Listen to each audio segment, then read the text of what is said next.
Bueno, ¿cómo están?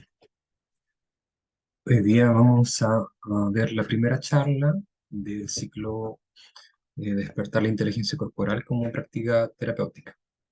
Yo soy Rodrigo Cáceres, tengo un máster en gestión del medio ambiente, participo en la Fundación Azul Micelio y también dirijo un proyecto de escritura en filosofía integrativa llamado Senderos de Integración. Bueno, el objetivo de este ciclo va a ser presentar y aportar desde diversas prácticas y teorías a la comprensión de la inteligencia corporal, incluyendo su modo de activación y funcionamiento, sus características y aspectos beneficiales o terapéuticos.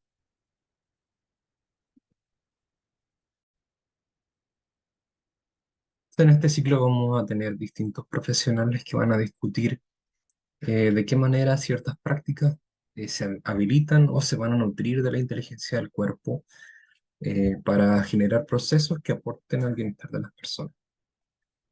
Mm.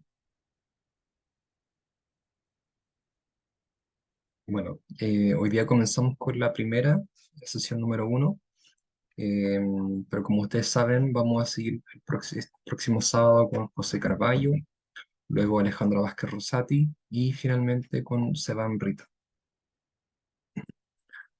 La sesión que nos toca hoy día lleva por título Aspectos históricos del giro en la visión del cuerpo, en la filosofía, ciencia y praxis de la época moderna. Em, para darles como una mini reseña de qué se trata, va a hacer a rastrear un poco un cierto giro en cómo se ha entendido el cuerpo desde la tradición más asociada a la filosofía y la religión, que es una tradición represiva del cuerpo, y una tradición que entiende el cuerpo como una máquina, hacia una nueva forma de comprenderlo, que lo entiende como un cuerpo vivo, un cuerpo inteligente, complejo, con el cual podemos tener una relación y de ahí, desde esa relación, obtener mensajes, significados y señales con las cuales podemos informar nuestro vivir, nuestra experiencia. Entonces, ¿qué cosas vamos a estar mirando hoy día? Eh, Primero, el tema de la tradición, cómo se ha dado el rechazo del cuerpo en la historia, que nos trae hasta el presente. Luego de esto, vamos a examinar un cierto giro hacia lo que vamos a llamar el cuerpo vital, o cuerpo vivo, o soma, ¿ya? Y esto lo vamos a informar tanto desde lo filosófico, desde la ciencia y desde prácticas y técnicas. Entonces, con esto ya visto, vamos a poder hacer una primera síntesis para observar cuáles son las características de este cuerpo vital. Enseguida vamos a hablar sobre cuáles serían las sustancias que facilitarían el acceso a este cuerpo vital, em, para luego hablar de experiencias de conciencia primaria. Esto va a quedar un poco más claro cuando lleguemos al tema de las sustancias. Y finalmente algunas conclusiones y perspectivas que surgen desde esta perspectiva sobre la inteligencia del cuerpo. Bueno, comenzando con el tema de la tradición, eh, tenemos la tradición del rechazo del cuerpo. Aquí eh, utilizo como, Aquí utilizo como fuente este libro de Susan Bordo, que se llama El peso insoportable, un poco haciendo referencia a cómo se ha entendido el cuerpo en la tradición tanto filosófica como religiosa, ¿ya? El cuerpo en esta historia ha sido entendido como algo ajeno, como algo que está como pegado a mí, de lo cual no me puedo deshacer. Eh, También el cuerpo es experimentado como una especie como de cárcel, confinamiento y limitación también, que nos impide acceder a las verdades universales, porque nos está constantemente trayendo necesidades eh, frívolas de alimentación o enfermedades o cosas mundanas. Lo mismo el cuerpo va a ser experimentado como un enemigo, eh, en particular desde la tradición filosófica que, que ha tenido mucho énfasis en la búsqueda de la verdad y de la razón. El cuerpo va a ser visto como un gran obstáculo eh, para esa búsqueda filosófica de la verdad. Ya que nos trae, por ejemplo, como atracciones sexuales o enfermedades o temas como que son por ejemplo, para Platón van a ser muchas distracciones que nos van a impedir el pensamiento. Mm, y por este mismo entendimiento del cuerpo como algo que trae pasiones incontrolables, o cosas o emociones que no podemos comprender, se va a entender el cuerpo como algo caótico, como revoltoso. Eh,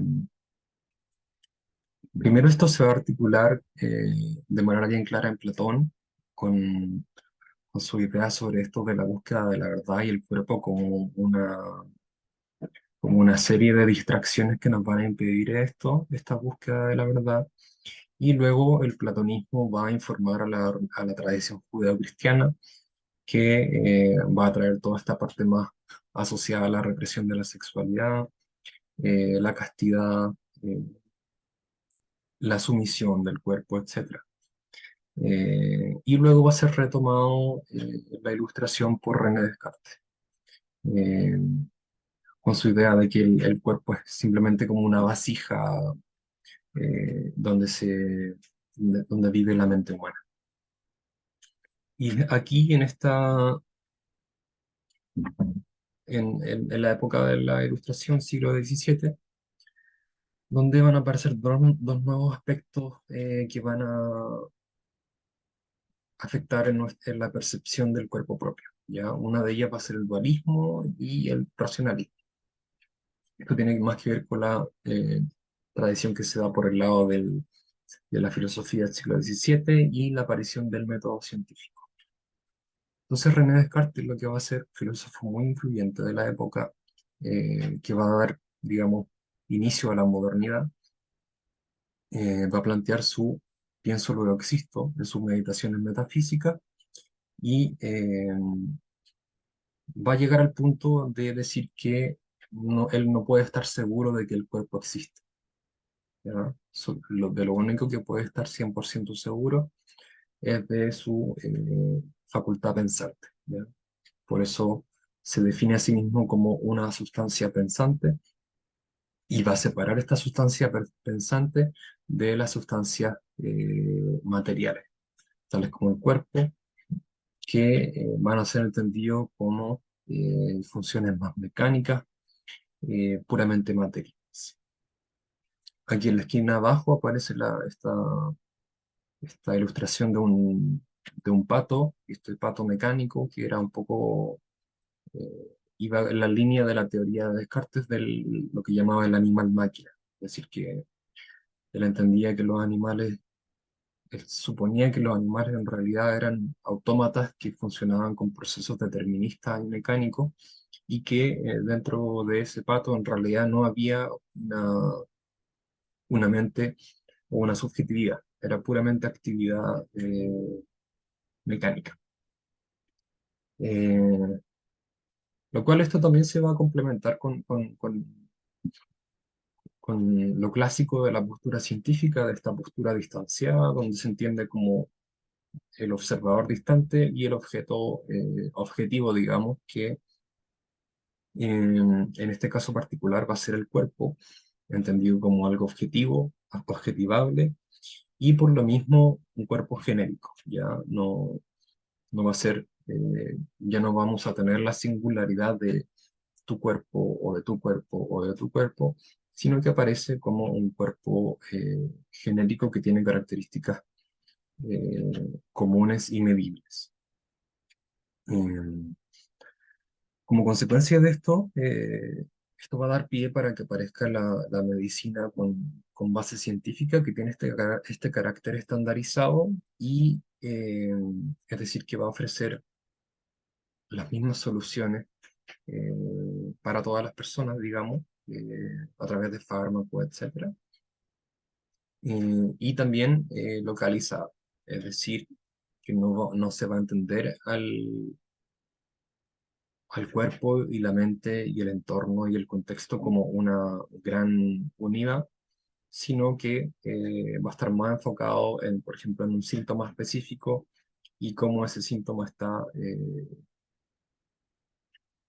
determinado biológicamente. Por ejemplo, esto es típico de lo que se entiende, por ejemplo, en la psiquiatría moderna, de que podemos, por ejemplo, entender una depresión como un desbalance de la serotonina del cerebro, algo como puramente biológico material. Entonces, ¿qué es lo que hace? Se ofrece un fármaco que va a eh, intentar como rehabilitar esa función serotoninérgica para que la persona se sienta mejor. Entonces, algo puramente localizado y reduccionista en este caso al cerebro, y no va a considerar como los contextos más amplios de la persona, su alimentación, su familia, su trabajo, eh, su acceso a espacios naturales, etcétera. Por lo mismo, no se va a entender la medicina como de manera como interacción mente-cuerpo, es decir, como lo que sucede a nivel de la experiencia va a tener una afectación a nivel biológico y corporal. Esos son los dos puntos. Dualismo, separación sujeto-objeto, y racionalismo, esto del ensalzar la razón y renegar del cuerpo.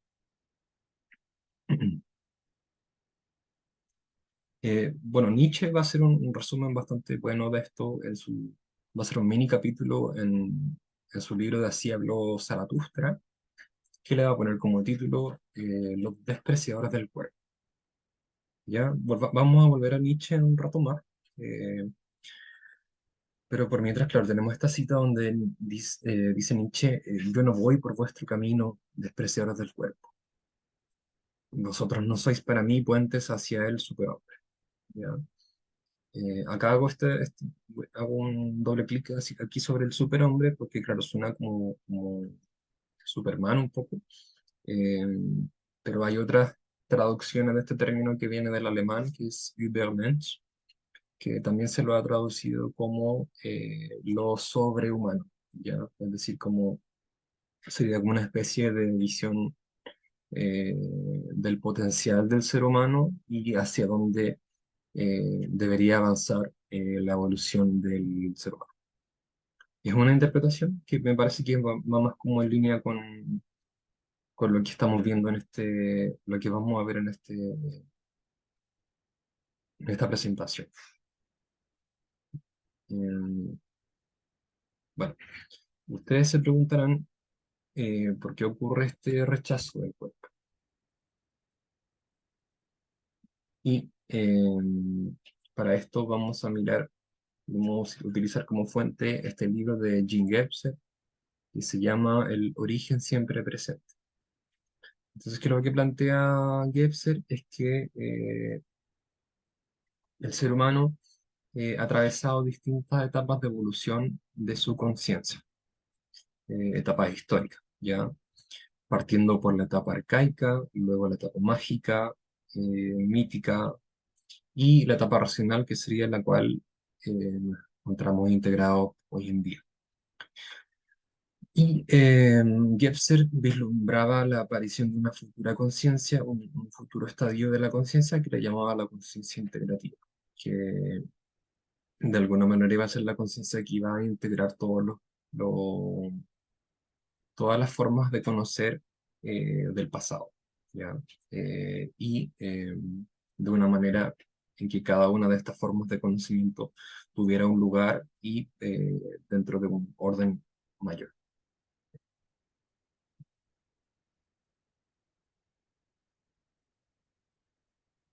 En esta misma línea, Ken Wilber va a plantear un poco el tema de cómo van apareciendo, qué es lo que sucede cuando aparece una nueva forma de conciencia.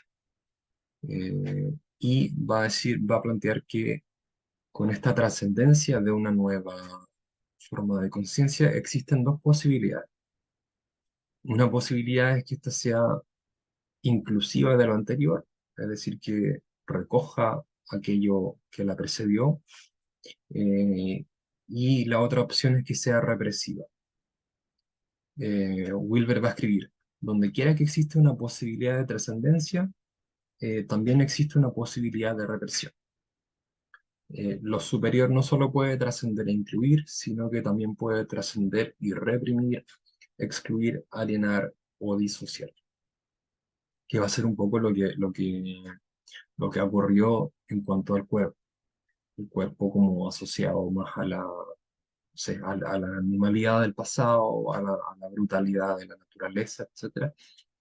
Eh, entonces va a tener todo este carácter como estas cargas negativas que van a hacer que el cuerpo sea como una especie de peso insoportable. Entonces va a decir Wilber, debemos percatarnos cuidadosamente de los signos de la represión en cada uno de los distintos estadios de la evolución individual y colectiva del ser humano. Y esto incluye obviamente a los grandes problemas inherentes al racionalismo y a la industrialización. Entonces, Wilber va a hacer un guiño que aquí bien, bien literal sobre los problemas del racionalismo, de lo que estamos viendo, lo que acabamos de ver.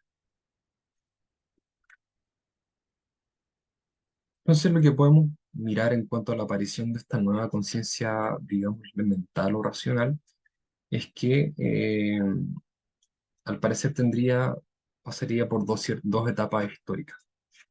La primera sería una fase represiva, es decir, lo que quiere esta razón y esta conciencia mental es desmarcarse de aquello que lo precedió.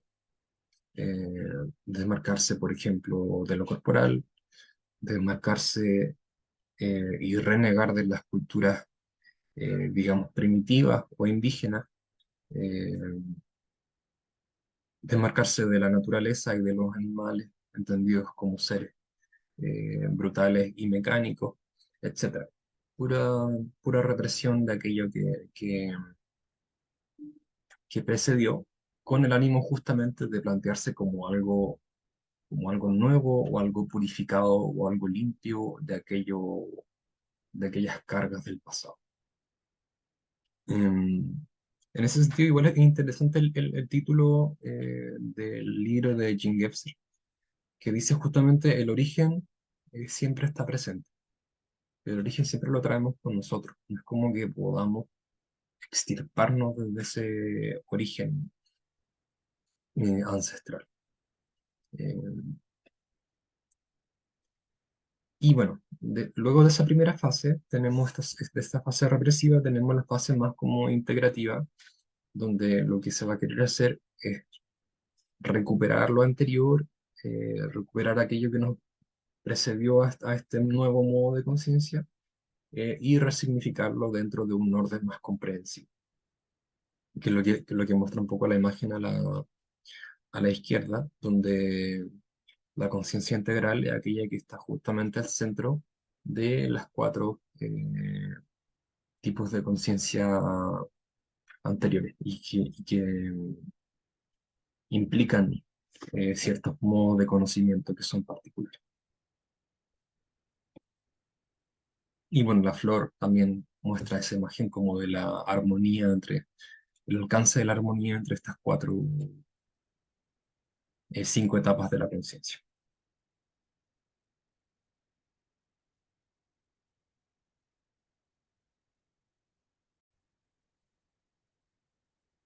Bueno, ahora vamos a tratar de entender cómo ha ocurrido esta fase más integrativa de la historia en torno a la integración del cuerpo, más particularmente, ya que le puse como título el giro al cuerpo vital, lo cual lo vamos a ver desde la filosofía, desde la ciencia y desde las prácticas. Entonces, quizás el primer punto de partida es la filosofía del siglo XIX con Edmund Husserl, alemán, que va a dar inicio a un gran campo filosófico de la actualidad que se llama la fenomenología. Husserl justamente va a querer reaccionar frente a la filosofía de Descartes, eh, que estaba muy enfocada en cómo obtenemos conocimiento certero, científico, objetivo. Y Husserl en realidad se va a hacer la pregunta por la experiencia, es decir, cómo las cosas se manifiestan en la experiencia personal y también intersubjetiva o relacional. Entonces, la fenomenología justamente va a ser el estudio de la experiencia vivida tal cual ella se manifiesta en, en carne propia, ¿ya? Eh, y por lo mismo, Husserl va a hacer una distinción bien importante en cuanto se refiere al cuerpo. Husserl va a distinguir entre el Körper, que para él va a ser este cuerpo, digamos, objetivo, mirado desde una tercera persona, mecánico, este cuerpo de la ciencia que uno va a disectar para analizar sus componentes materiales, etc. Ese va a ser el cuerpo, digamos, de la ciencia, el cuerpo más muerto. Y por otro lado va a llamar a Leib, que significa vida o vivir en alemán, y que va a ser este cuerpo vivo, es decir, este cuerpo que es accesible en primera persona y el cual nos acompaña constantemente en procesos de interacción con otras personas o con eventos y caracteres de importancia. Em, Entonces esa distinción nos va a acompañar más hacia esta terminología light del cuerpo vital o de lo somático, entendido como este cuerpo que podemos habitar. Em, Seguida Nietzsche más hacia a fines del siglo XIX, también en Zaratustra va a ser, en este texto de los despreciadores del cuerpo, va a ser una especie de apología de la sabiduría del cuerpo. Va a decir que, por ejemplo, hay más razón en tu cuerpo que en tu mejor sabiduría, y va a alegar de que el yo consciente tiene una pequeña razón, mientras que el cuerpo tiene una gran razón. Eh, Son bien acotadas estos comentarios de Nietzsche, eh, pero son bien como elocuentes respecto a este tema, de resignificar o de revitalizar el cuerpo humano.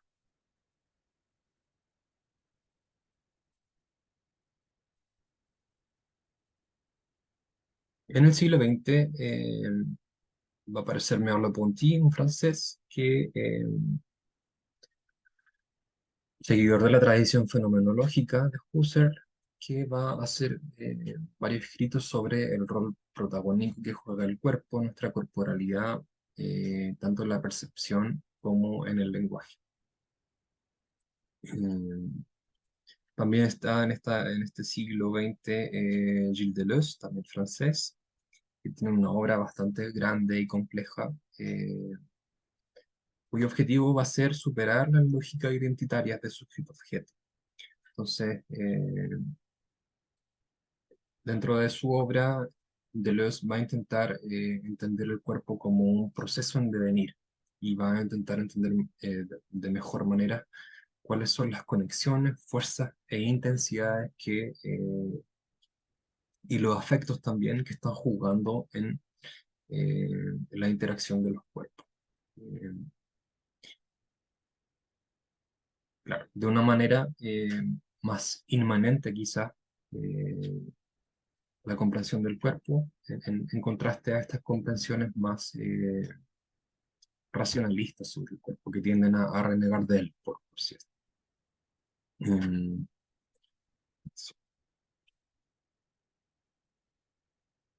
Bueno, pasamos a la segunda mitad del siglo XX en la filosofía, eh, y acá nos encontramos la obra de Eugene Gendlin, estadounidense, que va a ser bastante significativa respecto eh, a los aportes que va a tener para la comprensión del cuerpo vital.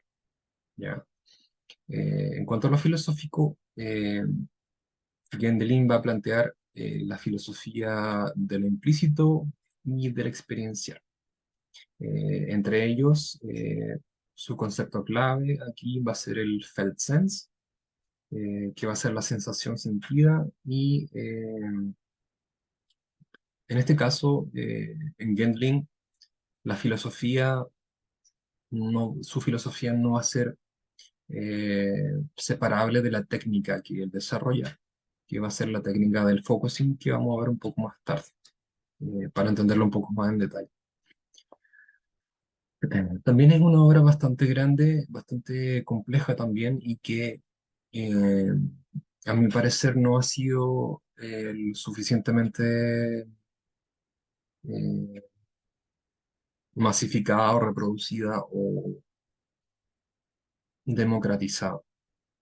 Eh, bueno, entre otras cosas también Gwendoline va a plantear de que el cuerpo eh, tiene una especie de sabiduría y el cuerpo en realidad sabe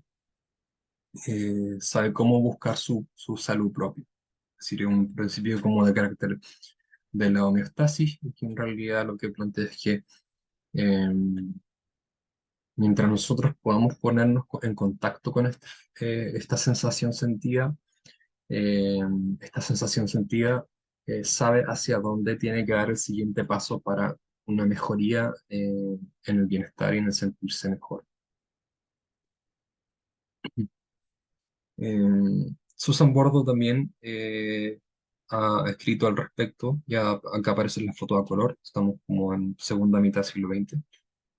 Eh, y Susan Bordo va a explorar ya las fuerzas culturales que oprimen a los cuerpos femeninos e influyen en la experiencia vivida del cuerpo. Entonces tiene, entre otras cosas, también ha aparecido mucha literatura feminista en torno al cuerpo y a la opresión del cuerpo. Eh, pero no, esta literatura yo no la manejo muy bien, así que solo voy a dejar como estos textos de Bordeaux como referencia al respecto.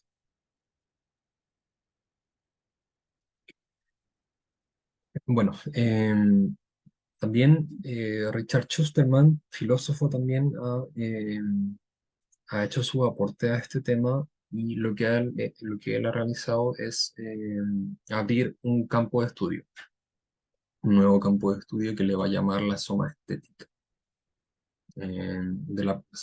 Como para descomponer la soma sería el cuerpo vital, el cuerpo vivo, y estética del griego que tiene que ver con la percepción sensorial, ¿ya? Entonces, para la soma estética va a ser el estudio crítico y el cultivo para mejorar cómo experimentamos y utilizamos el cuerpo vivo o soma como un lugar de apreciación sensorial y autoconfiguración creativa, ¿ya? Schusterman va a venir de una tradición más pragmática. Entonces tiene harta como interés en, por ejemplo, en el método Feldenkrais, o en otras prácticas que van a permitir trabajar esto como una teoría práctica, una teoría aplicada.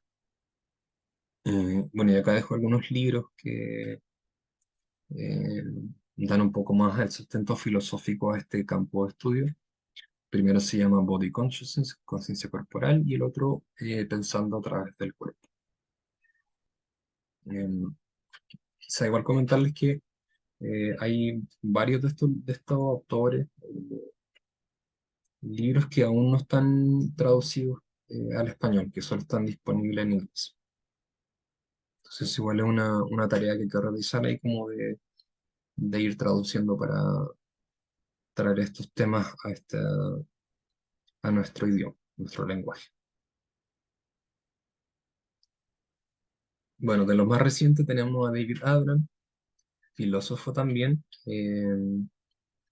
que él va a escribir sobre cómo el cuerpo está conectado con la ecología, cómo podemos sentirnos en conexión ecológica. Va a hablar, por ejemplo, de temas como la experiencia, no sé, en un espacio natural, nuestra percepción del peso, del aire, del suelo, de las aves, de los entornos naturales. Eh, y en realidad va a plantear de que el cuerpo, mientras esté en conexión íntima con su ecología, en realidad está en un modo de conciencia bien particular, eh, que es muy distinto a la conciencia,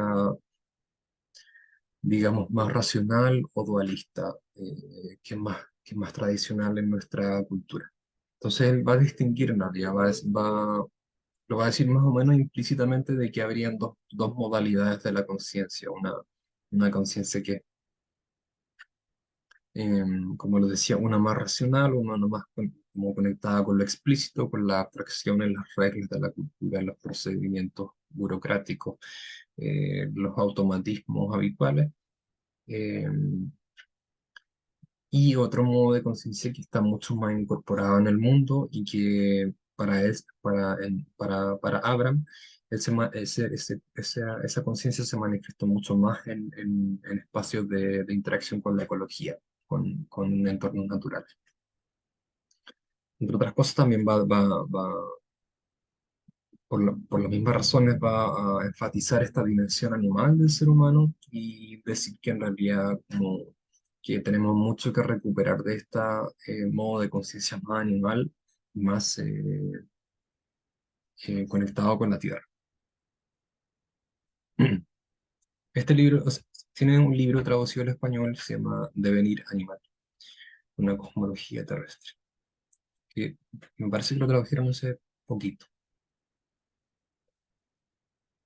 Bueno, ahora pasamos al tema de las prácticas y las técnicas. ¿Cómo ha ocurrido este giro a través de lo práctico? Entonces, desde fines del siglo XVIII eh, y todo el siglo XX, va a haber se va a incrementar el intercambio entre Oriente y Occidente. Van a empezar a llegar maestros de Oriente, van a empezar a haber traducciones de textos clásicos de Oriente como los Vedas, el Bhagavad Gita, van a empezar a llegar informaciones sobre prácticas como el Qigong, el Tai Chi, las tradiciones meditativas, el budismo, la medicina china, ayurvédica, las tradiciones del yoga. ¿Y qué es lo que va a traer este influjo de tradiciones orientales? Que, bueno, en Oriente se trabaja mucho más con nociones que son de carácter energético, holístico y ecológico. Y esto va a contrastar mucho, perdón, con el mecanicismo y el reduccionismo típico de Occidente. Ya entonces va a haber un contraste fuerte, ¿no? Y va a aportar una nueva mirada hacia, en particular hacia el cuerpo y también hacia toda la totalidad. Por ponerle un ejemplo, por ejemplo, tenemos el chi o ki, que en general se traduce como energía o energía vital. Y bueno, lo interesante del ki es que no conoce de fronteras. El ki no sabe de adentro o de afuera, porque es una energía que está en circulación constante en el mundo. Y, por ejemplo, una práctica como el Qigong, lo que va a intentar es establecer una armonización de, por ejemplo, las energías del cielo, eh, las del cuerpo y las de la tierra. Es decir, va a querer que las energías circulen a través de nosotros para generar una armonización de nuestro, digamos, balance energético. Mm, Entonces, como ven, va a ser súper distinto a esta separación así bien fuerte entre sujeto y objeto, porque el ki va a estar en circulación constante por el mundo y vamos a poder trabajar con él de manera directa. Eh, bueno, también comentarles que como el equivalente del ki en la India sería el prana, que también cumple una función similar eh, como una fuerza vital en movimiento.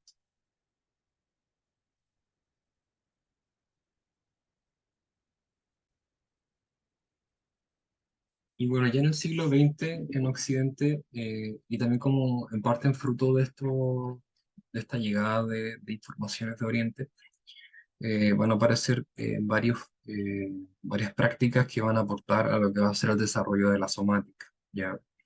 Eh, que van a justamente distinguir entre una distinción que ya hemos visto varias veces, entre primero este cuerpo más físico,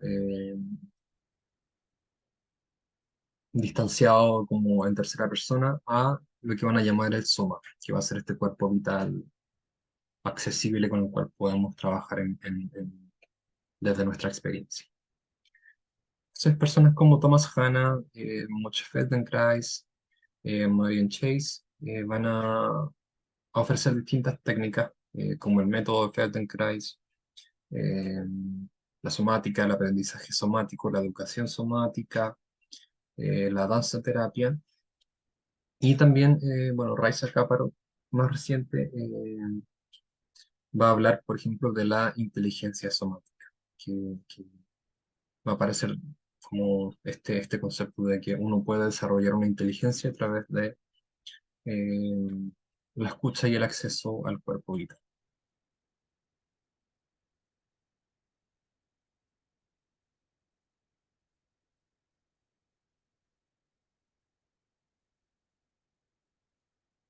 Bueno, volvemos a Gwendolen. A ver, volvemos a Gwendolen para mirar su técnica, que la va a presentar también a segunda mitad del siglo XX, que va a ser la técnica del focusing, ¿ya? Esto lo va a ver más en detalle José Carballo el próximo sábado, pero igual quisiera darles como una primera impresión al respecto. Entonces la técnica focusing, eh, en realidad a mí me parece como que en términos de conceptos, no es tan intuitiva o eh, no es tan clara, porque claro, focusing significa concentrarse, y concentrarse uno podría concentrarse en cualquier cosa, en realidad no tiene mucho de particular.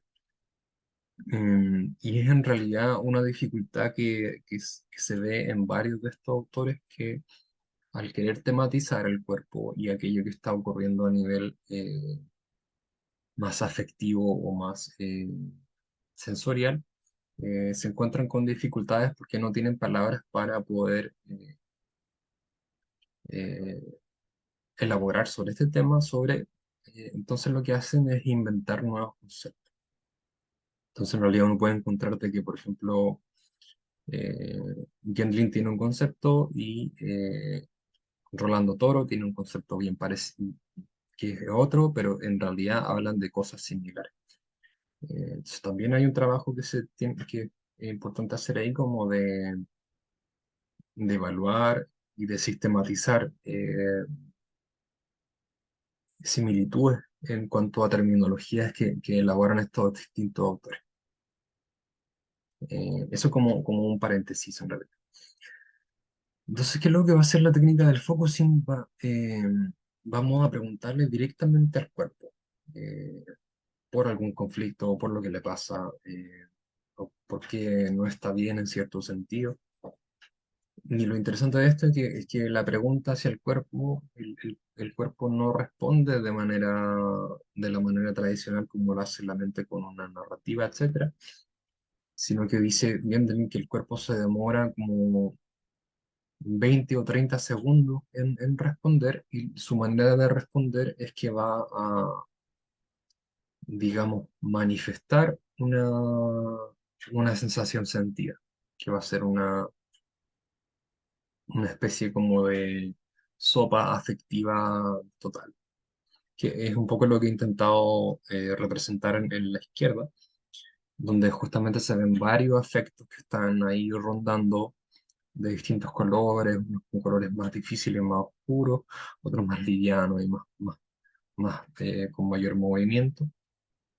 Entonces, la pregunta al cuerpo, la respuesta va a ser una sensación sentida, como podemos llamarlo, por ejemplo, una constelación de afectos que son dinámicos.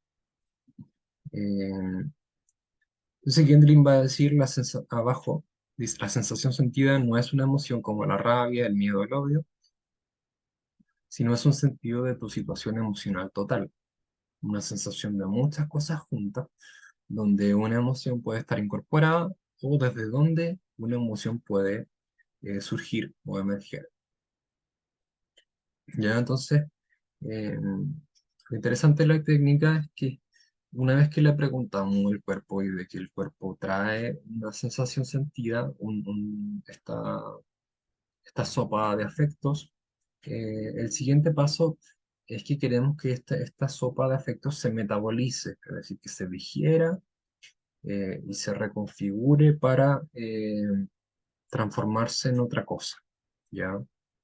Es decir, por ejemplo, si en esta sensación sentida tenemos una sensación de conflicto em, a nivel sensible, lo que va a buscar esto es que este conflicto se resuelva, que, que, y que esto pueda transformarse en algo ligeramente diferente, pero que sea un paso posterior, un paso más adelantado y que esté más cercano a el alivio o la búsqueda de salud, que van a ser un poco la dirección que va a plantear Gandhi, va a ser la dirección de la homeostasis o el balance. En todo caso, esto lo vamos a ver más en detalle con José.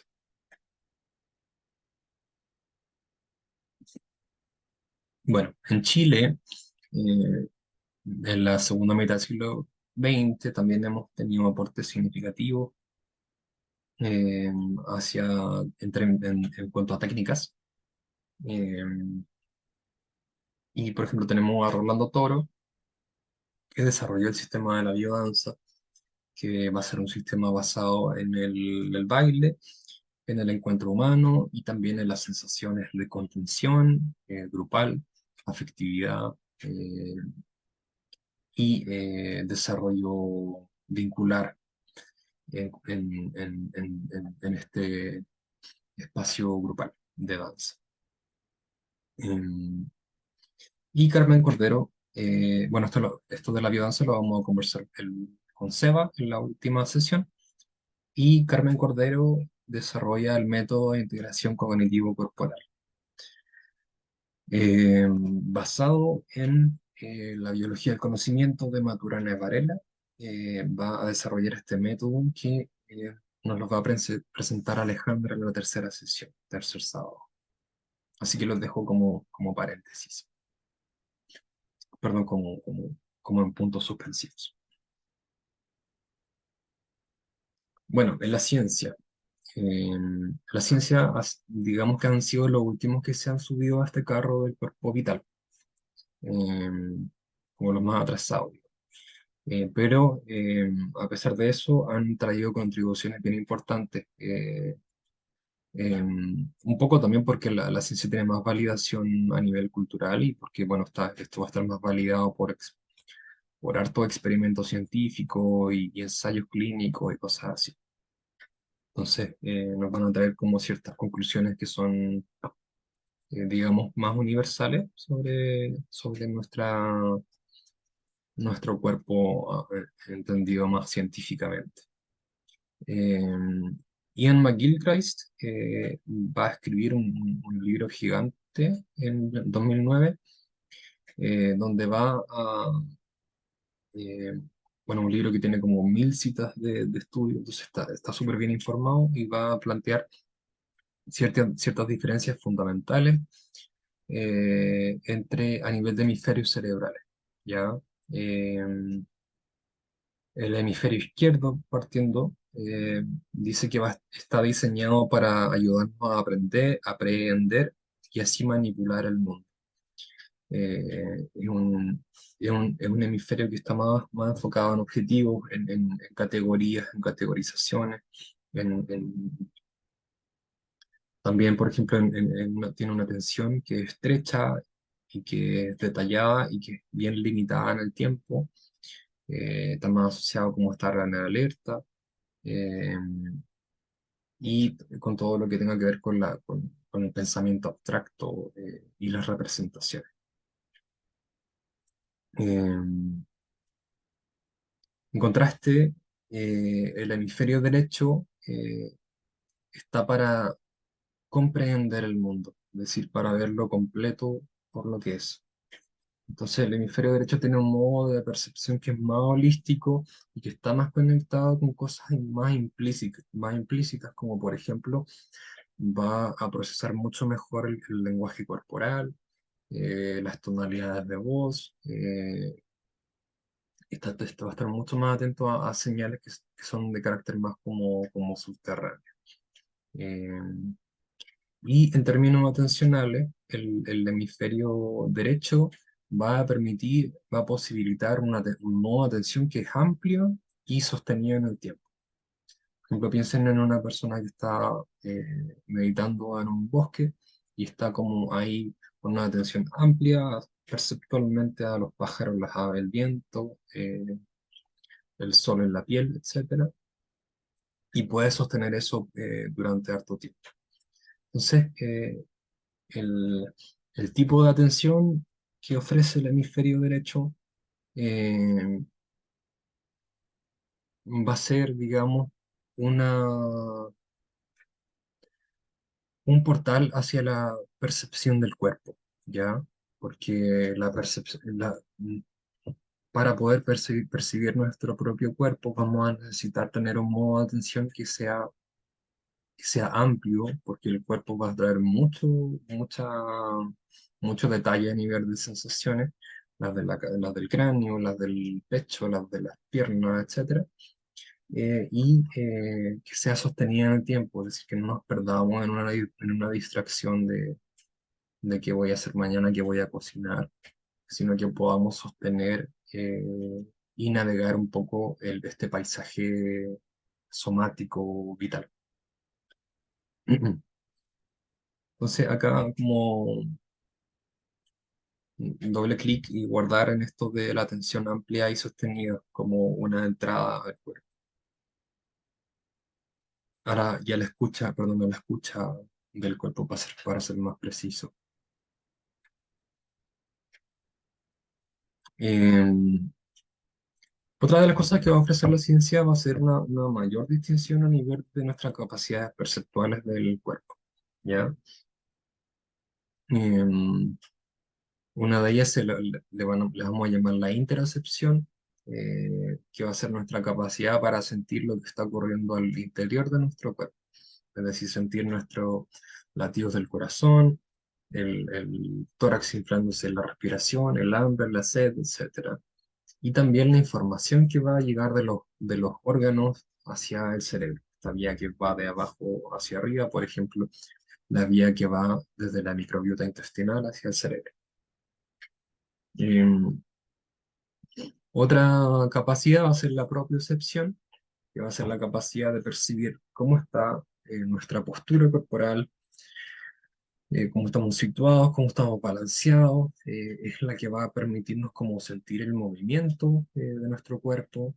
Eh, a nivel cerebral vamos a tener un esquema corporal eh, que nos va a permitir saber cómo están situados cada uno de eh, nuestras extremidades, etcétera.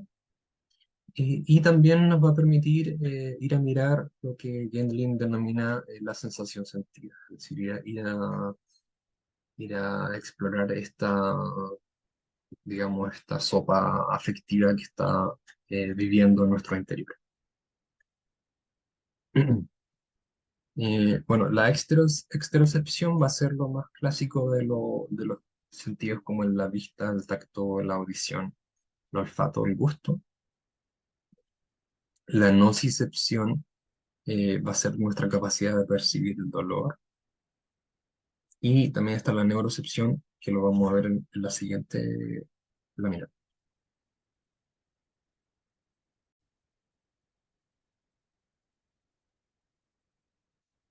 Bueno,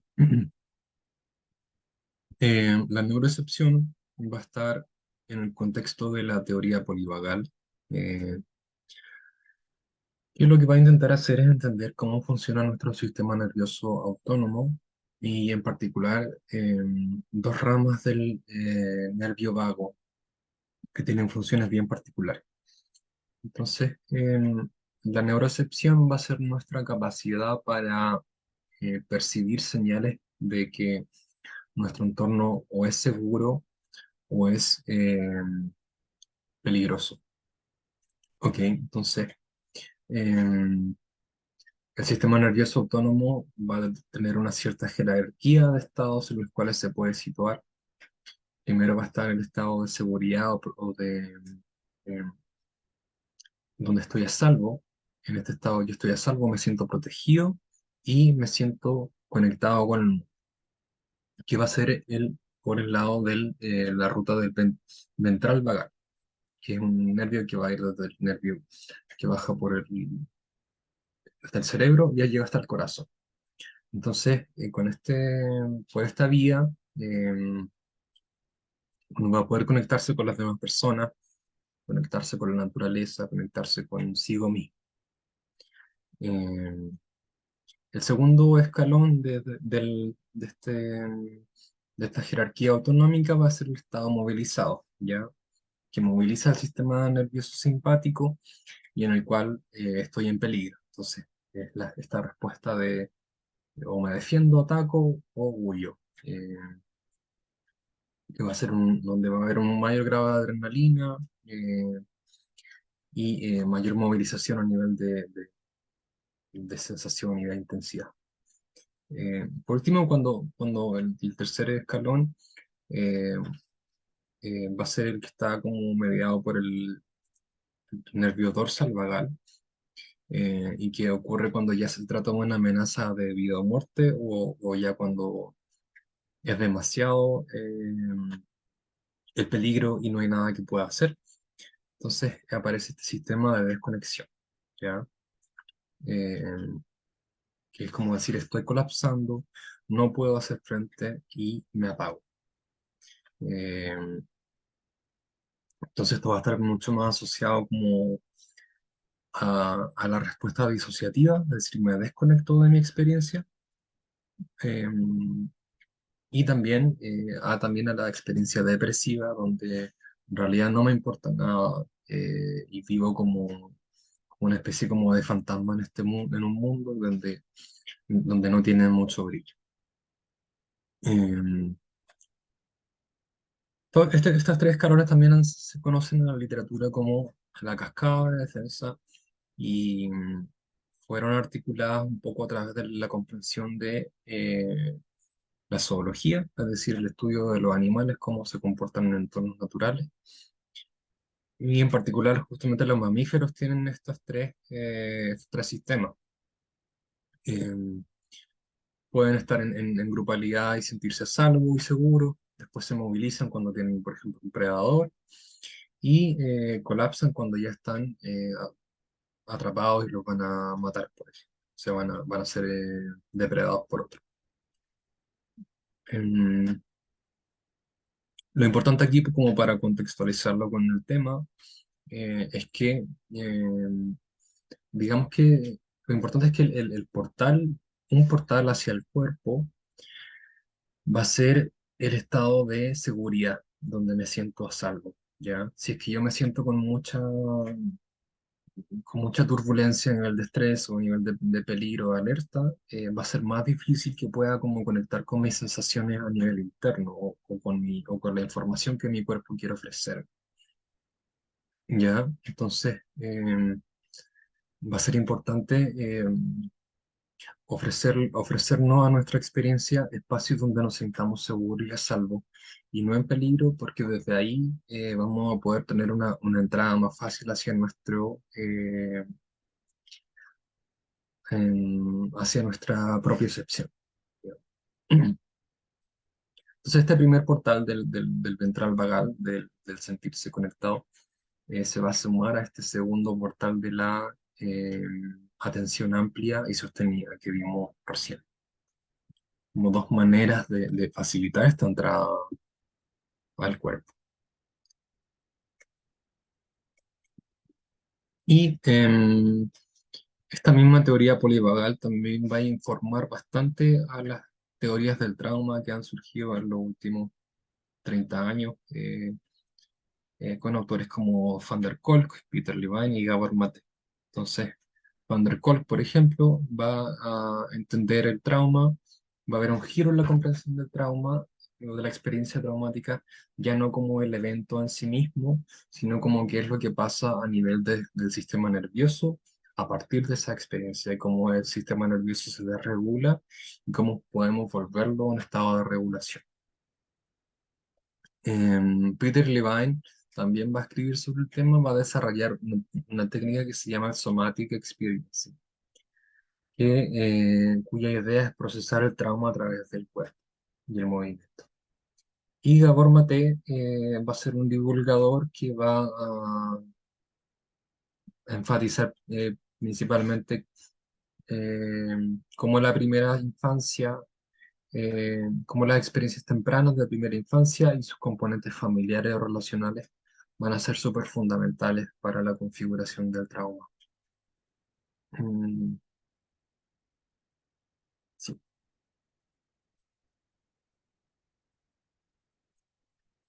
Entonces, una síntesis. Primera síntesis, conceptos claves de la inteligencia corporal. ¿Ya? En términos como de fenomenología, esto va a tener un carácter que es más procesual o dinámico, bien móvil, donde las cosas no son tan estáticas, sino que están como en movimiento, que van a ser las aportaciones de Gendlin y Deleuze sobre este carácter del cuerpo como un devenir, como algo en metabolismo. Eh, Stephen Porges va a acuñar esto del término el concepto de la neurocepción, de este como sistema de vigilancia que nos dice si estamos seguros, si estamos en peligro. Y digamos que el portal al cuerpo va a ser el sistema de conexión, el ventral vagal donde me siento seguro. Eso va a facilitar a la entrada. Gendlin va a enfatizar el carácter implícito de estos fenómenos, que es uno de los temas que va a dificultar también como la teorización al respecto, y de tener como que poner nombres a aquello que está ocurriendo a nivel implícito corporal. Rolando Toro va a enfatizar de que el cuerpo tiene potenciales, ¿ya? No lo mencioné, pero uno de los propósitos de la biodanza es, digamos, rehabilitar ciertas funciones primitivas de la vida y del cuerpo humano, que van a estar relacionadas a la afectividad, a la apertura, a la vitalidad eh, y a la conexión. Entonces, la idea un poco es que, por ejemplo, nuestras capacidades afectivas no son estáticas, sino que son como, acá está como la metáfora del músculo, digamos. Si es que yo las entreno y estoy en espacios donde pueda como desarrollar la afectividad o nuevas formas de afectividad, voy a, por ejemplo, desarrollar una capacidad de amar. Y mientras que si es que no lo practico, si es que no lo entreno, y si es que tengo relaciones que son medias estériles, digamos, esto se va digamos, a atrofiar o a disminuir estos potenciales que tiene el cuerpo como en su inmanencia. Eh, Tomás Hanna va a hablar de la amnesia sensorimotriz. Eh, Se encontró con muchos pacientes que tenían problemas bien graves de tensión muscular. Entonces, su método del aprendizaje somático tenía que ver justamente con que estas personas no lograban sentir sus músculos. Tenían, por ejemplo, no sentían, digamos, por ejemplo, su cadera, no sentían nada, y ahí tenían mucha tensión, digamos, o no sentían sus mandíbulas o sus piernas, etcétera. Entonces, a partir de esta amnesia, de esta como incapacidad de poder sentir la tensión, Em, Su técnica implicaba como poder tener un control consciente de esta musculatura y de estos tendones, etcétera, a través de ciertas técnicas.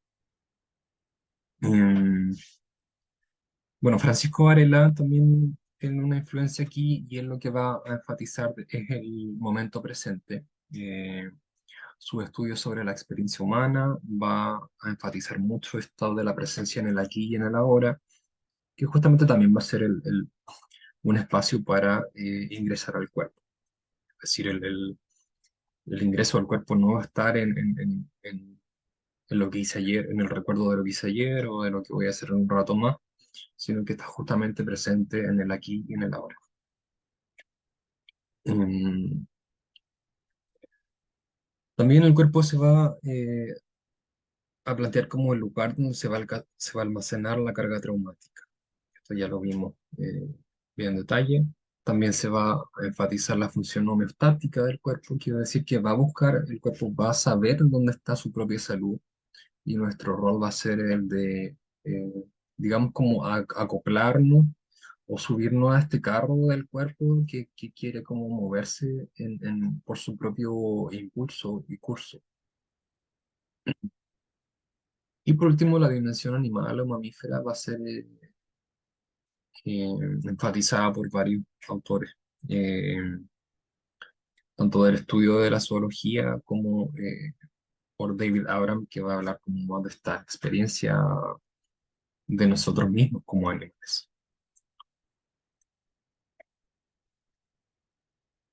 Bueno, eh, ahora está la pregunta sobre cuáles serían las sustancias que facilitarían el acceso a este cuerpo vital. Acá tenemos esta ilustración que me gusta mucho de Tomás Abstract, eh, que justamente muestra de que hay una especie de simbiosis posible entre ciertas plantas y el acceso a nuestro interior. ¿Ya? Acá esta plantita como que trae algo, lo hace súper visible, lo trae hacia afuera, pero que estaba adentro. Y se pierde la frontera entre el adentro y el afuera.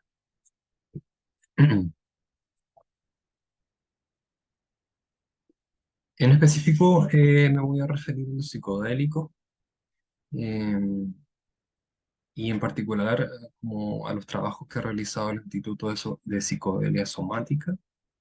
Ahí está su director, que es Sach Rasby, y que están trabajando con sustancias como los hongos psilocibios, cannabis, la ketamina y el MDMA. Entonces, ¿qué es lo que sabemos de los psicodélicos y su relación con el cuerpo? eh, o más en particular con el cerebro, es que en el cerebro los psicodélicos van a desactivar la red neuronal por defecto, ¿ya? La red neuronal por defecto va a estar asociada a... Es lo que se mide cuando se mide a los cerebros cuando una persona no está haciendo nada. Es decir, un poco que tiene que ver con la experiencia como de los automatismos, me pongo a pensar en esta cosa, me pongo a pensar en lo otro, y en la aparición espontánea de contenidos mentales. Em, entonces también lo que se ha planteado es que la red neuronal por defecto em, es una especie como de sistema inhibitorio, ¿ya? Lo que va a hacer es como em, reducir la entropía o el desorden del cerebro para poder trabajar con un mundo estable, un mundo que sea predecible, un mundo que pueda como moverme de forma automática, que no tenga problemas. Entonces va a ser el mundo de lo explícito, el mundo de las reglas y de los pasos y de aquello que es predecible.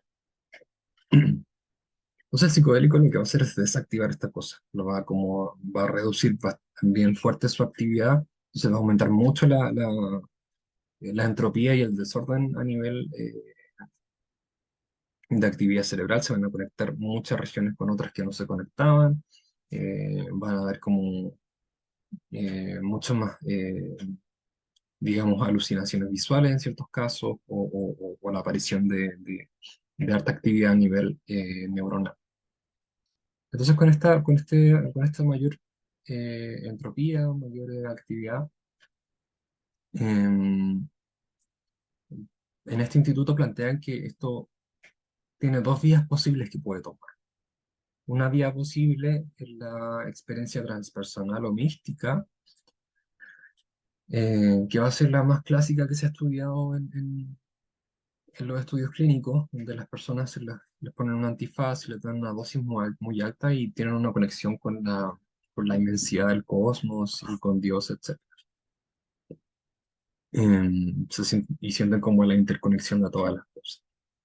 Esa es una vía y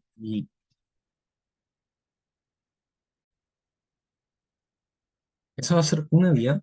Y la otra vía va a tener que ver más con los intereses del instituto en sí, que van a trabajar con personas que tienen experiencias traumáticas o adversas. Ya van a trabajar con veteranos de guerra, eh, y con personas que han sufrido abuso, etcétera. Entonces lo que ellos dicen es que en realidad habría otra vía que tiene que ver con la experiencia autonómica, con el sistema nervioso autónomo, que es un poco lo que veíamos anteriormente.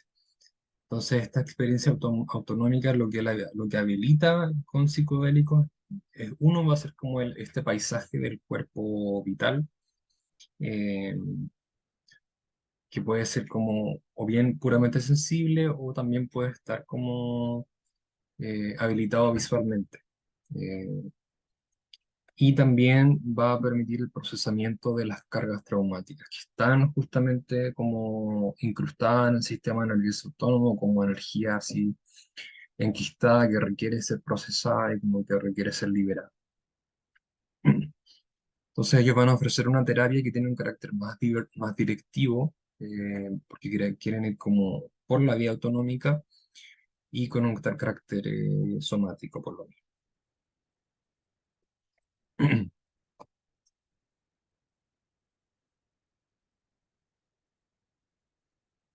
Como dentro de su modelo, lo que ellos van a plantear es que habrían también otra escalera, como tres niveles de transformación eh, a partir del uso de psicodélicos, ¿ya?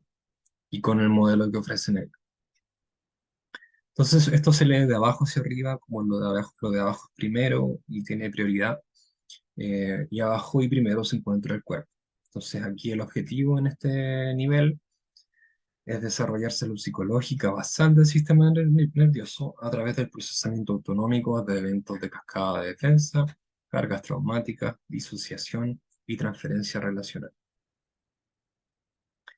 El objetivo aquí va a ser establecer integridad y una vía de acceso al sistema nervioso autónomo. Mm, que es un poco lo que hemos visto en las últimas diapos, como de tema teoría del trauma y teoría polivagal.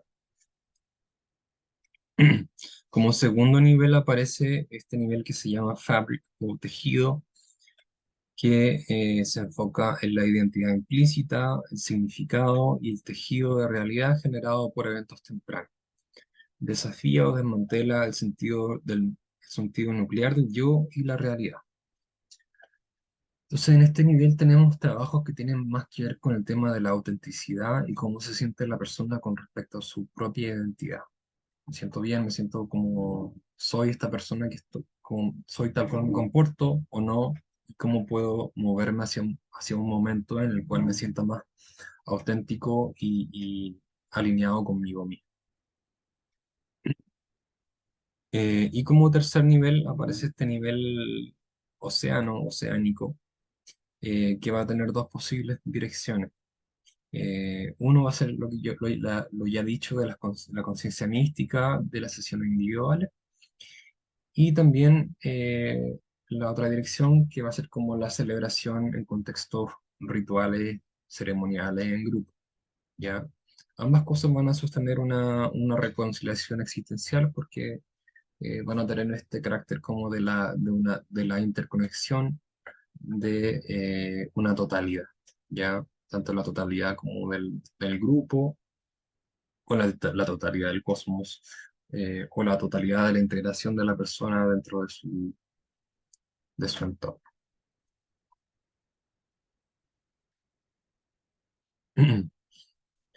Bueno, ustedes se preguntaron cómo es esta vía autonómica con psicodélicos, ¿ya? Eh,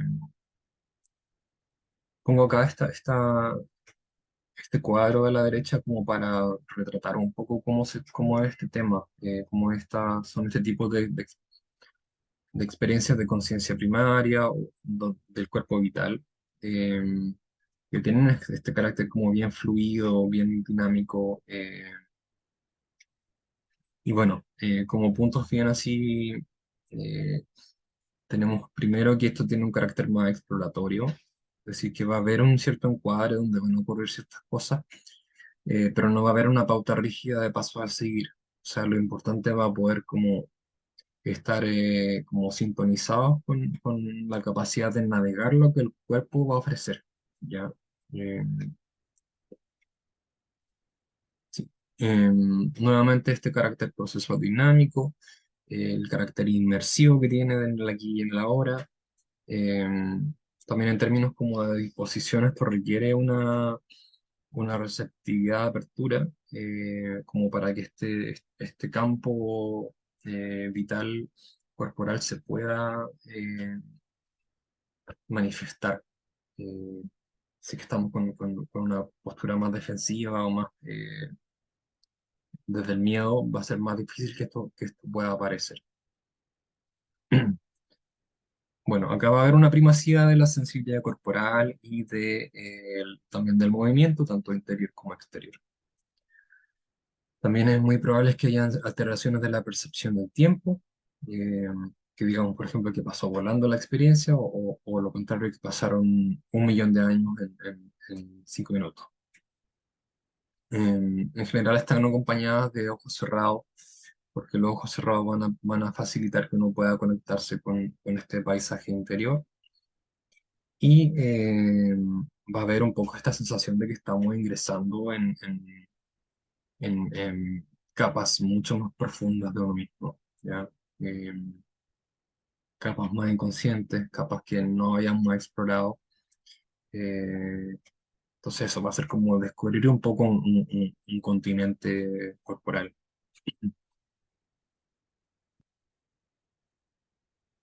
Bueno, con esto estamos llegando al final.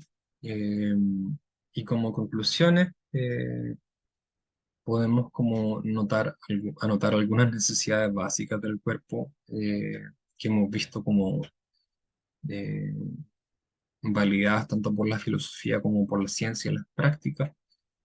La necesidad de amor y conexión, afecto, de sentirse a salvo, la necesidad de procesar cargas traumáticas, de la presencia en el aquí y en el ahora, y de poder ofrecer una escucha y una atención tanto propioceptiva, de mi postura, de mi movimiento, de mi sensación interior, y también atención neuroceptiva, es decir, cómo me siento en este entorno, para mí es seguro, o me siento estresado, o me siento en peligro, etcétera. Lo que esto va a permitir, lo que esta vía del cuerpo va a permitir, es que nos podamos acoplar, digamos, con procesos vitales y de salud. El cuerpo si es que le damos si es que escuchamos al cuerpo, si es que entramos por esta vía, el cuerpo ya va a tener ciertos movimientos que quiere realizar y ciertos procesos que quiere habilitar. Entonces, si nosotros nos acoplamos con eso es mucho más probable que pueda ocurrir. También comentar que este trabajo con esta inteligencia del cuerpo va a ser un proceso de largo plazo, no es algo que se ve como en un par de semanas o qué sé yo, va a ser algo que tiene que ser sostenido en el tiempo. También mencionar que esto sigue siendo, como a pesar de todas quizás las fuentes y informaciones que están disponibles y que presenté, esto sigue siendo una perspectiva minoritaria. Nuestra cultura sigue estando atravesada por una hegemonía del racionalismo, del dualismo y de, no sé, de estar como sobrecargados de tecnología y muy disociados de nuestro cuerpo. Entonces, eso, como resaltar de que esto sigue siendo, por ejemplo, algo que- que no ha sido incorporado, de que, por ejemplo, en ámbitos como la educación o la política, por ejemplo, esto está muy lejos de poder aparecer. Entonces, hay harto trabajo que se tiene que hacer para poder democratizar esta información y como poder integrarla a nuestra cultura. Eh, por lo mismo quisiera que esto se entendiera como un rompecabezas incompleto. Yo tuve ahí como el trabajo de articular varias piezas de esto para poder presentárselo. Eh, pero es algo que está en desarrollo y que es importante que sigamos como este proceso de aportar con nuevas visiones. También hay mucho que se puede como rescatar de las tradiciones de Oriente, para poder tener quizá un mono más completo. Pero bueno, a pesar de que es incompleto, igual me parece que abre hartas preguntas que quizá a ustedes también se les abren muchas preguntas al respecto. Algunas de ellas que puedo mencionar serían, por ejemplo, eh, respecto a diferencias de género. Es decir, ¿en qué será distinto la experiencia corporal, el soma masculino, femenino o de las personas no binarias? Eh, ¿Habrán puntos comunes o será eh, que tendrán de diferencia? Eh, También la pregunta si cuáles serán otras plantas o hongos que puedan facilitar el acceso al cuerpo útero, ¿ya? Eh, Aquí pongo el ejemplo del cacao ceremonial porque es algo que tuve la experiencia de vivir en carne propia y bueno, justamente como que aporta mucho a eso, me pareció, como que habilita mucho la dimensión afectiva, la percepción del cuerpo, la autoobservación, así que está bien bueno en ese sentido. Eh, y estaría bueno como hacer estudio al respecto. Y también la pregunta sobre interacciones entre, digamos, plantas y técnicas. Por ejemplo, ¿qué pasa con el focusing y el uso de hongos el simultáneo? ¿Qué pasa con la biodanza y el uso de hongos en simultáneo? Y así sucesivamente. Eh, bueno, y espero que ustedes también como que le hayan surgido algunas preguntas al respecto. Eso sería todo y bueno, muchas gracias por su atención.